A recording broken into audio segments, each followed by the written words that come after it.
Joanna's POV. Akala ko madadapa ka sa pagtakbo mo. Ganun mo ba ako pinanabikan? Parang insulto ni Ram. Her smile widened. I'm in trouble. Katatawag lang lolo at gusto kanyang makita. Nabawasan ng ngiti nito bago tumango. Anong sinakyan mo patungo rito? Bakit sa dagat ka galing? Dugtong niyang tanong. Nakisakay ako sa lancha ng kakilala ko patungo sa kabilang isla. Matatagalan akong makarating dito kung sa highway ako daraan. Gusto mo ba munang magpahinga? O kumain kaya muna? He raised an amused brow. Libre? Ang buhay milyonaryo mo nagsisimula sa sandaling ito. Sagot niya rito, humoring the truth. Di niya nakuhang inaasang reaksyon ni Ram, sa halip pumormal ito. Hindi ako nagugutom. Kung aalis tayo papunta sa lolo mo, ngayon na. Habulin natin ang 11:00 ang biyahe ng ferry boat. Tumango siya. Magbibihis lang ako. Patalikod na siya na muling tawagin siya nito. Huwag mong kalilimutan ng paunang bayad. Of course, aniya rito. Nagpatuloy siya sa paglalakad. Suddenly, she wished she had met him in other circumstances. She wished she wasn't paying him to do a job of pretending to be her husband. She wished she was really... OMG! They boarded the ferry boat. Kasama ng 2-door na kotse niya. Kanina nilabas niya sa resort ang kotse, inaasahan na niya. Aalokin siya ni Ram na ito na ang mag-drive, tulad sa isang typical macho na hindi gustong ipagkatiwala sa isang babaeng manubela. But perhaps he wasn't a physical, typical macho man. Naupo ito sa passenger seat sa kanan niya and enjoyed her driving. At bagaman alam niyang may mga mali siyang pagliko sa sharp curves, hindi nagkomento si Ram. Narihim niyang pinagsisikapan at pinagpapasalamat na maging maayos ang pagmamaneho. They exchanged few and idle talks throughout a 2-hour drive to port. Mostly sa kanya nang gagaling ang pagsasalita. Makalipas ang 2.5 oras, malapit na silang dumaong sa Batangas Pier. Hindi siya nagkaroon ng pagkakataong makausap si Ram ng matagal. Matapos siyang mailagak nito sa isa sa mga couch, nagpaalam ito, papanhik na sa deck ng barko. Bumaba ito sa kanya 10 minuto bago dumaong ang ferry boat. Sa pagkakataong yon, binigay niya rito ang manubela at si Ram na ang nagmaneho. Tahimik sila nagbabiyahe patungo Maynila. Hindi pa sila nanananghalian pero walang isa man sa kanila ang nagsuhestyon na huminto para kumain. Subalit niliko ni Ram ang kotse pagdating sa isang mall at ipinarada yon. Napabuntong hininga siya. Salamat naman, she murmured sarcastically as she went out of her car. I'm starving at 3:30 na. Tara sa Shuttle's Best. Mauna ka na ron? Sagot ni Ram sa kanya. May bibilin lang ako sa mall. Ang Seattle's Best, isang coffee shop at nasa building. Kaya kong hanapin yon. Putol nito sa sinasabi niya sa kaswal na tinig. Sinasabi ko lang para di ka mahirapang maghanap. Umikot to sa bahagi niya at gumising na nakakaloko. Inawakan itong mukha niya bago itinaas. Maangisda ako pero hindi nangangahulugan na hindi pa ako nakakarating dito at nakapag-aral din naman ako, Joanna. Marunong akong bumasa at kaya kong magtanong kung hindi ko man makita ang lugar. Hindi ganoon ang ibig kong sabihin. Tinabig niya ang kamay nito sabay talikod at sa nagmamadaling hakbang ay lumabas ng parking lot.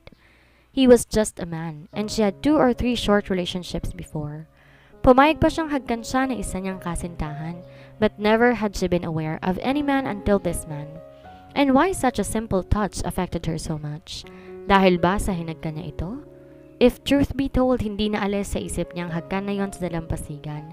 At sa tuwing naiisip niya nararamdaman niya, tumaas ang balahibo niya sa sobrang kilig. Don't be ridiculous. Saway ng kabilang bahagi ng isip niya. Don't complicate things as if it were already by getting attracted to the man. Attracted? She dismissed the idea as fast as it came to her mind. Sa kabilang banda, she was sipping her second cup of espresso. Kanina pa niya naubos ang croissant na in-order niya kasama ng unang tasa ng kape na kinain at ininom niya ng napakabagal. At mula sa mesa, lumipat na rin siya sa couch chair ng coffee shop at nilala doon ang pangalawang tasa ng kape niya. 1 oras at 5 minuto na siyang naghihintay doon at hindi na siya mapalagay. Sa Batangas pa lang nag-withdraw siya at binigay niya kay Ram ang 100,000. Hindi niya gustong isiping itatakbo nitong halagang iyon. Sa halip, tinoon niyang isip sa mangyayari sa susunod na 2 linggo. It seemed as if the whole scheme was a crazy dream. Ito na yatang pinaka-impulsive na bagay na nagawa niya sa buong buhay niya. At kanina, habang nagbabiyahe sila, parang gusto niyang umatras pero alam niyang hindi niya na magagawa iyon. Naghihintay sa kanila sa hapunan si Lolo Serafin. Pero paano nga kung pag-interesan ni Ram ang halagang binigay niya rito at wala itong balak na puntahan siya roon? Ano ang panibagong kasinungalingan na sasabihin niya sa matanda?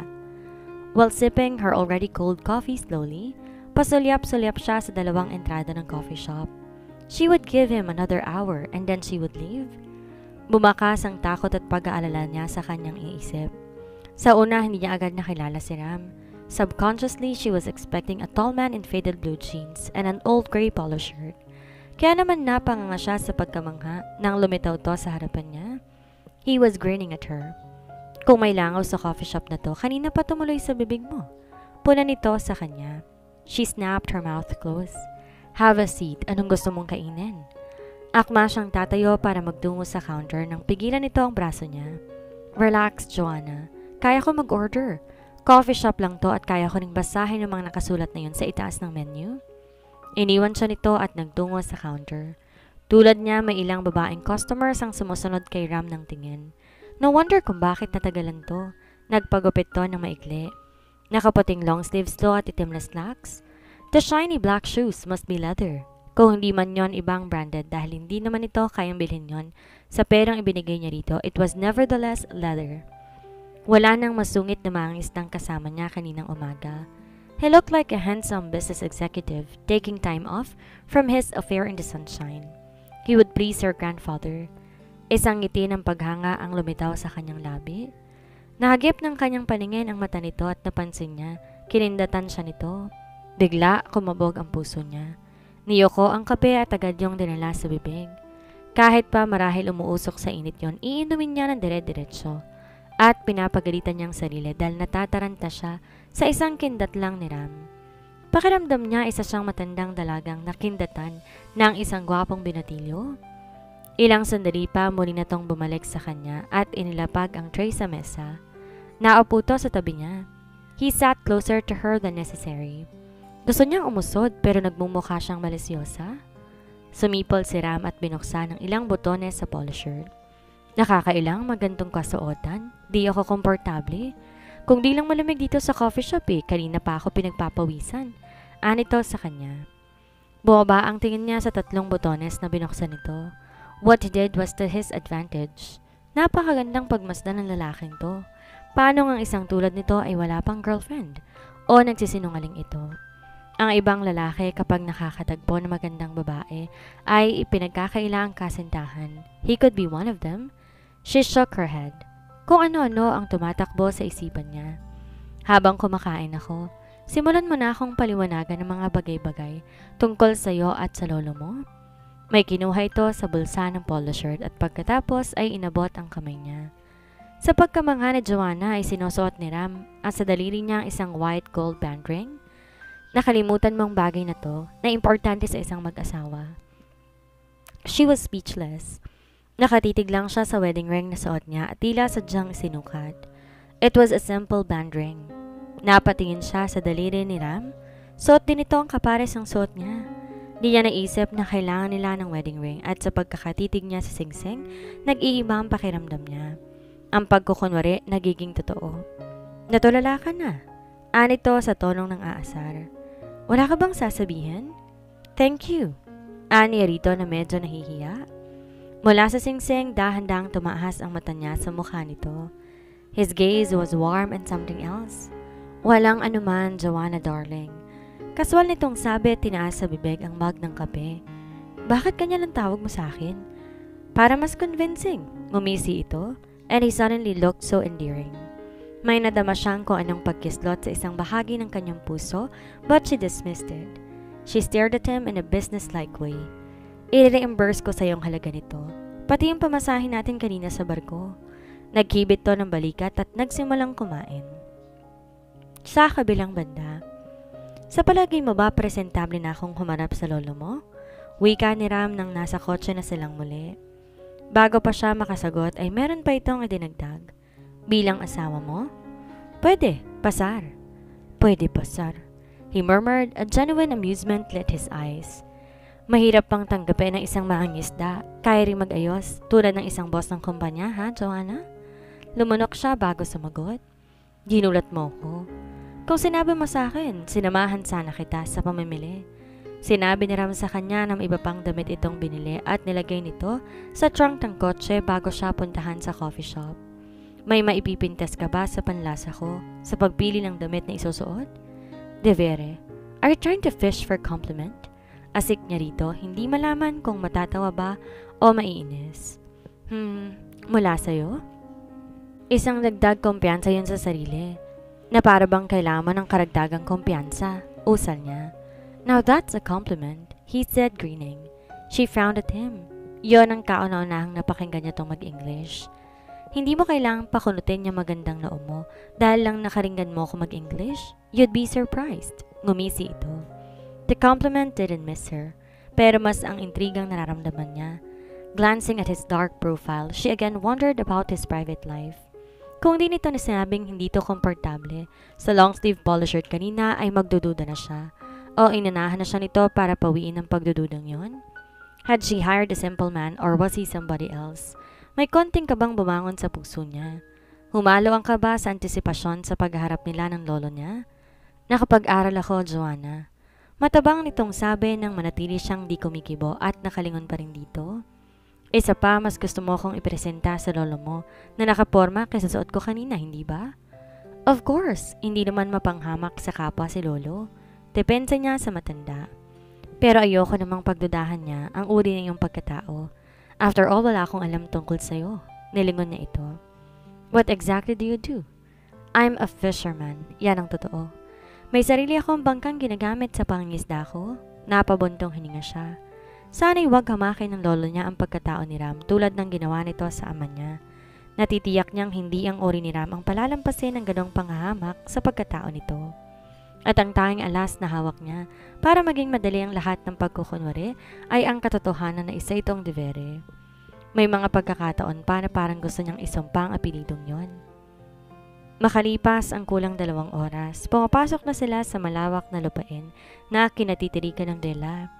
Binabagtas nila ang isang mahabang daan na nililinyahan na naglalakihan ng punong akasya. Lalong tumindi ang pag-aalala niya habang papalapit sila. Naroon ng agam-agam kung magtatagumpay ang ginagawa niyang ito. Paano kung mahalata ng lolo niya ang mga pagkukunwari? More than ever ngayon siya nagsisisi sa padalos-dalos niyang salita at gawa. Sana tinanggap na lang niya si Julio. Matatandang puno. Putol ni Ram sa kanyang pag-iisip. Bibihira na tayo ngang makakita ng mga ganyang uri ng puno maliban sa liblib na probinsya. Walang dahilan upang ipaputol ni lolo ang mga punong yan. Mula ba nang mawala ang mga magulang mo, dito ka na nanatili? Tumango siya. Bagaman tuwing weekends lang ako umuwi at lahat ng bakasyon dahil nakakapagod din naman magbiyahe mula sa university pa uwi dito, I graduated last summer. Tumango-tango si Ram. Iniisip niya kung maramdaman ito ang kaba niya. Kung ganon, hindi kayo malapit sa isa't isa ng lolo mo? Isang obligasyon lang na kinuha kanya mula sa puerto, tama ba ako? Patuloy nito. Gusto kong isiping, ganon nga. Pero sa konting panahong nagsasama kami ni lolo, natuklasan kong hindi hadlang ang mahabang panahong hindi kami magkasama. Nararamdaman kong mahal niya ako. Pinakikita niya yon sa sariling paraan niya. And my grandfather is dear to me. I love him too. May emosyon na sabi niya. At ang ginagawa nating to ang patunay na mahal mo ang lolo mo? Sarkastikong sabi nito. Naniningkit ang mga mata niyang nilingon ito. You have no right to judge me, de vere. I'm doing this in desperation at binabayaran kita di para husgan ng pagkatao ko at ang tunay kong damdamin para sa lolo ko. Ikalma mo ang sarili mo, Joanna. Wika nito. Nag-uusap lang tayo. Inaalam ko lang sa sarili kong paraan kung ano tong sinang-ayunan kong trabaho sa'yo. Muli niyang sinandal ang sarili sa sandalan ng kotse. Nagbago rin marahil ang lolo ko mula na magkasakit to, she said defensively. He is less formidable now than I remembered him many years ago. Bihirang tao ang dagling nagbabago dahil lang nagkasakit. Matabang na sabi ni Ram. Naisip siguro niya nag-iisa ka na lang. Kaya niyang mailapit na kamag-anak. Nasendak siya sa... He added the last 2 words as an afterthought. Kumunot ang noon niya. Nasendak? Anong ibig mong sabihin, Joanna? Natuluyang mawawala ang lahi niya sa'yo. At subconsciously, alam kong alam mo yan at sa paraan mo, nakikipagtagisan ka sa lolo mo. Ang lakas ng loob mo ginatungan ng katotohanan ng isa kang masalaping babae. Bukod sa legal mong mamanahin sa lolo mo, nariyan pa ang salaping minana mo sa iyong ama't ina. Bigla pumanhik sa utak mo ang kalayaan at kayamanan. Manghang napalingon siya kay Ram. Paano mo nalaman ang tungkol sa trust fund ng mga magulang ko sa akin? Nagkibit lang ito. Si Ninong Berting. Halos mapasigaw siya. Hindi ako makapaniwala. Nagkwento sa'yo si Ninong Berting? Isa ka lang estrangherong hindi sinasadyang napadpad sa baybayin namin. Bakit hindi? Isang nanunuyang ngiti ang ibinigay nito sa kanya. Hindi ba't ikaw man ay nagtiwala rin sa akin? He was right. She trusted him all because she relied on her own good judgment. You are a De Vere, in a way, a relative. Huwag mo na akong lokohin, Joanna. You don't know anything about me. Napasinghap siya sa kabingisan ng tono nito. Sa kauna-unahang pagkakataon, nakita niya na galit ito. Isa kang apo ng milyonaryo, may sarili kang pera. Paano kung isa ako masamang tao? Sa ginawa mong pagtitiwala, madali para sa aking itakbo ang bagong-bagong kotse mo o di kaya kidnapin ka? I am a good judge of character, De Vere. Oh, great! Nginisihan siya nito. Maya-maya pa'y namagitan ng nakakailang nakatahimikan sa kanila hanggang sa matampad sa harapan nila ang Villa de Vere. An old Spanish architecture house, usal ni Ram, an old voice that eased the tensions between them. At parang haring nakatayo sa gitna ng ekta-ektaryang lupain. Fascinating! Naintindihan ko kung ba't di mo gustong pakawalan ang partikular na manang yan, Joanna. Isa siyang heritage mula sa kanununuan. How sentimental people can get. I guess you're right, bulong niya. Sa isang banda magkatulad lang kami ni Lolo, pag-amin niya. Kurot noong nilingon siya ni Ram. Strange but all of a sudden, narealize ko na ayoko mawala ang property na yon kahit anong mangyari. Maraming silid ang bahay na yon, yari sa adobe, maitim na kahoy at tisa. Ang mga kagamitan sa loob ng villa, pawang antik at kayamanan ng halaga. Naroon din ang mga oil painting ng pamilyang namanahan sa villa na nakalipas ng mga henerasyon. Does that make me greedy? She turned to him wearily. His smile was full of understanding. No, Joanna. Sabi mo nga, magkatulad kayo ng lolo mo. Kaya ninyong bumili ng ekta-ektaring lupa kahit saan, but that property is your heritage. May init na humaplos sa puso niya sa sinabing yun ni Ram. Tila ba binibigyan nun ng katwiran ng ginagawa nila. Pagkarating namin, kaagad nang pinarada ni Ram ang kotse sa harap ng bahay. Nilinga siya nito at ginitian. Pero masyado siyang kinakabahan para ibalik ang ngiti dito. Inabot ni Ram ang kanyang kamay bilang ipanatag ang puso niya. Time to face the old man, darling. Hindi pa man sila nakabababa ng husto sa sasakyan, bumakas na ang malaking pinto sa villa at lumabas mula ron ng mga katulong. Naroon ang mayordomang si Puring at ang driver na si Mariano. Gayon din si Conchita na agad inutusan si Puring at ang driver na kunin ang mga gamit nila sa trunk at ipanhik sa itaas. Sandali siyang natigilan. Kumikilos si Conchita sa paraang tila ito ang reyna ng villa. Kung nabigla man to na makitang kasama niya si Ram, hindi yon gaanong naipahalata.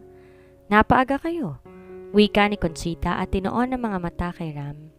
Inaasahan namin ng lolo mong aabutin kayo ng dilim. Walang gasinong sasakyan sa daan, matabang niyang sagot. At masusurpresa ang lolo mo, Joanna. Patuloy nito, binalik ang tingin sa kanya. Inaasahan niyang pakana mo lang sinasabi mong may asawa ka na para iwasan si Julio, anito sa kanya. Then again, she turned to look at Ram who walked towards them and gave him a knowing smile. Na tila ba alam nito ang pagkukunwari nila? Ang kabang nasa puso niya tila dumarami, pero pilit na tong tinakpan ng ngiti. Kinawit niya ang braso sa braso ni Ram. Ang aking asawa, Conchita, si Ram, Ramon de Vere. Ibinagdiinan niya ang de Vere dito. De Vere?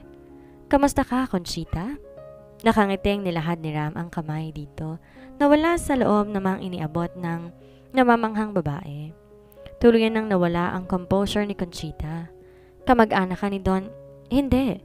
Agad na dugtong ni Rain sa matabang na tono. Bakit ba dito tayo nag-uusap? Tara sa loob ng bahay ni Ram. Imbita niya at hinila ito patungo sa loob. Nasaan nga palang lolo, Conchita? Lingon niya sa nurse na nanatiling nakatayo at sinusundan lamang sila ng tingin. Narinig ba niya ang pagdating namin? Oo, nasa library siya. Mabilis tong humakbang at inunahan sila patungo na sa malaking pinto. Halina, sumunod kayo sa akin. Napakistot pa siya nang hapitin siya ni Ram sa bewang pagtuloy nila sa loob. She gave him a warning look. Nginitian lang siya nito. Tayo na sa library. Gusto ni Don Serafin na doon kakausapin, Joanna. Kayo ng asawa mo? Inihatid sila nito hanggang sa may pinto ng library at pagkatapos, nagpaalam na paghahanda sila ng maiinom. Relax!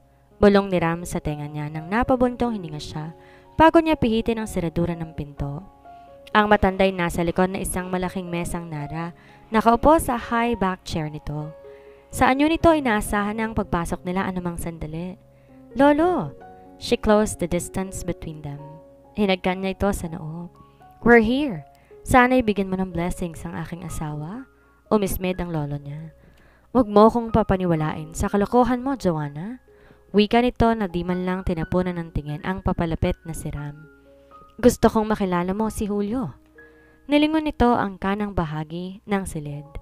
Sa pang-isahang sofa ay panatag na nakaupo ng isang lalaki na hindi niya napansin kanina nang pumasok siya. Wide-eyed, she stared at the man who stood up and walked towards her. May katamtamang taas at laki ng katawan. Magandang lalaki at mukhang negosyante. Naka-long sleeve polo shirt ito at naka-necktie. He must be older than Ram by a couple of years. Kamusta ka, Joanna? Nakangiting nilahad nitong kamay niya at nang di siya kumikilos, inabot nito yon at dinala sa labi nito at hinagkan. Tama ang lolo mo, napakaganda mo. Mabilis niyang binawi ang kamay at muling binalingan ng Don. Lolo, gusto ko makilala ninyong aking asawa, si Ram. Ram? The old man barked the name, cutting her off. Bahagyan ng lingunin si Ram na nakatayo sa gitna ng silid, watching everyone with amusement in his eyes na tila balahati isang dula sa teatro. Ramon, my grandfather, Don Serafin de Viere. She smiled at her husband, trying to hide the tension she felt inside. At naupo sa armrest na siyang kinaupuan na matanda. At hindi ko nga pala nasabi sa inyo, Lolo, na si Ram ay isang de Viere. De Viere? Ang tinig ng Don nag-echo sa loob ng silid. Napaangat mula sa silya nito at tiningala siya. Niloloko mo ba ako, Joanna? Kung totoong sinasabi mo, bakit di mo sinabi sa akin nung huling magkausap tayo na ang nobyo mo ay isang de Viere? Galit nitong tanong. I lied. He wasn't really my boyfriend then. I've only met him 2 months before my graduation, sa ferry boat, and we hit it off already pero hindi kami nagkaroon ng pagkakataon na makapag-usap na matagalan. He had some business to attend to and I only stayed in Puerto for 4 days. Sinabi niya ang praktisadong rason sa lolo niya sa nanginginig na tinig. Nakita kaming muli nitong huling uwi ko. And you married him already? Puro ng galit ang tinig ng matanda. At hindi mo binigyan ng pagkakataon na makaharap man lang si Julio. Sinulyapan niya si Julio. Nakita niya napakunot ang noon nito. Hindi marahil to aware. Subalit nasa mga mata nito ang pagkadismaya. I don't want to be manipulated, you know that? She said in a defiant tone. Ngayong nakilala niya si Julio, never would she marry the man. At gusto ko si Ram sa unang pagkikita pa lang natin. And I never regretted my decision. Muli niyang sinulyapan si Julio at umismid. Nakita niyang pagdaan ng galit sa mga mata nito. Besides, I married a de Viere. Hindi ba't yun naman ang gusto ninyo? Panghahamon niya rito. Dapat pinakilala mo muna siya sa akin, Joanna. Dapat hinayaan mong kilatisin ko siya. Yun ang dapat mong ginawa. Naroon pa rin ang galit sa tinig bagaman bahagya ng nabawasan. We have never intended to marry in haste, Lolo. But I don't want you to marry me off to...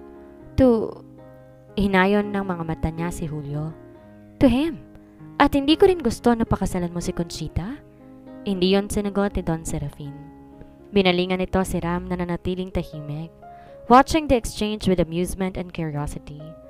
Ang mapanuring mata ng Don ay sumuyod dito, missing nothing. So, you are a de Viere. Nagdududang sabi nito. Gusto mo bang sabihin kamag-anak kita? Umiling si Ram. Ikinalulungkot kong sabihan, hindi tayo magkamag-anak, Senyor Serafin. Sa kumbento ng mga madre sa Batangas ako ipinanganak at nanatili doon hanggang 7 taon. Ayon sa kanila ay labanderang ina ko sa kumbento at pumanaw sa panganak sa akin. Nanatili ako sa pangalaga ng mga madre. 8 taon ako nang ampunin ng isang biyudang nagngangalang Paulina de Viere at dinala sa Mindoro. My adoptive mother passed away many years ago. Halos hindi huminga si Joanna at titig na titig kay Ram. She practically knew nothing about this man. Ni hindi nito pinagkabalang sabihin sa kanyang katotohanan yon, at lalong di niya inaasang aamin nito sa lolo niya na hindi ito isang tunay na devere. At sa paglalahad nito ng pinagmulan, may humaplos sa puso niya. But looking at him now, ni wala siyang makitang kapaitan sa tinig at mukha nito. Kung meron man, mahusay nitong naitatago. Matagal na tahimik ang matanda. Dahan-dahan naglakbay ang mabangis na mata kay Ram. Nakita niya ang pagbabago ng anyo ng abuelo mula kanina, galit, tungo sa pagkamangha at ngayon pagkalito. Nang sabihin ng apo ko kahapon na nagpakasal siya, hindi ako lubusang naniniwala. Wika nito makaraan ng ilang sandali. Lalo't sinabi ni Conchita na, "Anong sinabi ni Conchita, lolo?" Singit ko rito. "Nothing important, but I gave you the benefit of the doubt, Joanna. In more ways than one, you are like your mother. Gayunman, di tulad ng inaasahan kong nangyari." Ikinalulungkot kong naging mabilis ang ginawa naming pagpapakasal, Senyor Serafin. Ani Ram sa matanda. Tulad ng sinabi ni Joanna, we hit it off when we first met. Tinawagan ako nung umuwi siya 2 months ago. Inimbitan akong magtungo kami sa kabilang isla and of course I obliged. Wala akong ideya na kipagtana na pala siya sa akin. What? Protesta niya, tinapunan ng matalim na sulyap si Ram. Kasabay ang awareness sa pagbabago ng paraan nito ng pagsasalita. He was now manipulating the scene. "You deceived me well, darling." Swabing wika nito. "Tulad ng ginawa mo sa iyong lolo." Masuyo nitong patuloy. "But I think we can both forgive her, hindi ba, senyor? Ang mga kabataang babaeng tulad ng ating si Joanna, so alone in this world, karaniwan ay nagiging padalos-dalos sa mga ginagawa." Mahabang saad ni Ram sa lolo niya. Tinakpan niyang bibig para di lumabas ang malakas na pagsinghap. "Alone in this world?" Di makapaniwalang ulit ng Don. "May lolo pa siya at ako yon." "Well, of course, pero ipagpamanhin ninyo. Paniniwala ko na inyong apo na wala kayong anumang pakialam sa kanya." "My granddaughter is a rebellious young woman. Yes, you're right. Kung di pa ako tumawag at sabing pakakasalan kong aking nurse, hindi niya sasabing nag-asawa na siya."